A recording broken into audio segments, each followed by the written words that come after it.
महाराष्ट्र के 29 नगर निगमों यानी निकाय चुनावों में बीजेपी ने अपनी बादशाहत साबित कर दी है। इस चुनाव में मिले जनादेश से पता चलता है कि महाराष्ट्र में अब हिंदुत्व की राजनीति का खेवनहार और चेहरा देवेंद्र फडणवीस बन गए हैं। उनके नेतृत्व में पार्टी न सिर्फ मजबूत हो रही है, सरकार बना रही है, बल्कि संगठन के स्तर पर भी अलग ही जोश में नजर आ रही है। लोकसभा चुनाव में मिले सेटबैक के बाद जिस तरह भगवा पार्टी ने कमबैक कर विधानसभा चुनाव और स्थानीय और निकाय चुनाव में जीत दर्ज की है, वो अद्भुत और अकल्पनीय है। महाराष्ट्र के नगर निकाय चुनाव के नतीजे केवल बीजेपी महायुति की जीत नहीं है, बल्कि इन्होंने मुंबई में ठाकरे परिवार के वर्चस्व, मराठी राजनीति पर उनके एकाधिकार और हिंदुत्व के नैरेटिव को पूरी तरह ध्वस्त कर दिया है।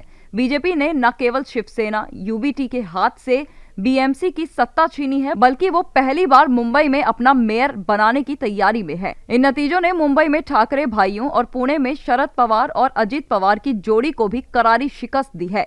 ये जनादेश साफ संदेश देता है कि शरद पवार की राजनीति अब ढलान पर है और उनका चाणक्य वाला रुतबा खत्म हो गया है। वहीं अजित पवार के लिए भी ये सबक है कि उनका राजनीतिक अस्तित्व महायुति के साथ रहने में ही है, क्योंकि स्थानीय चुनाव में अपने चाचा की पार्टी एनसीपी एससीपी के साथ मिलकर अलग लाइन लेने की उनकी कोशिश पूरी तरह नाकाम रही। मुंबई और ठाणे समेत राज्य की 29 नगर निगमों के लिए 15 जनवरी को हुए मतदान के बाद बीजेपी शिवसेना गठबंधन मुंबई का नया किंग बनकर उभरा है। बीएमसी की कुल 227 सीटों में से बीजेपी ने अविश्वसनीय प्रदर्शन करते हुए 89 सीटें जीती हैं, जबकि उसकी सहयोगी शिवसेना को 29 सीटें मिली हैं। इस तरह महायुति ने 118 सीटें जीतकर बहुमत का आंकड़ा पार कर लिया है।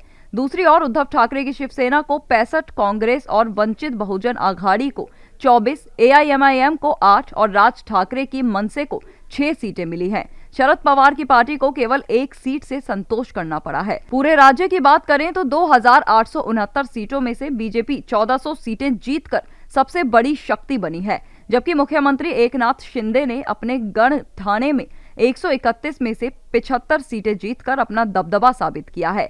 इस हार ने विशेष रूप से अजित पवार को बड़ा राजनीतिक झटका दिया है। पुणे और पिंपरी चिंचवाड़ जैसे उनके मजबूत क्षेत्रों में बीजेपी ने उन्हें धूल चटा दी है।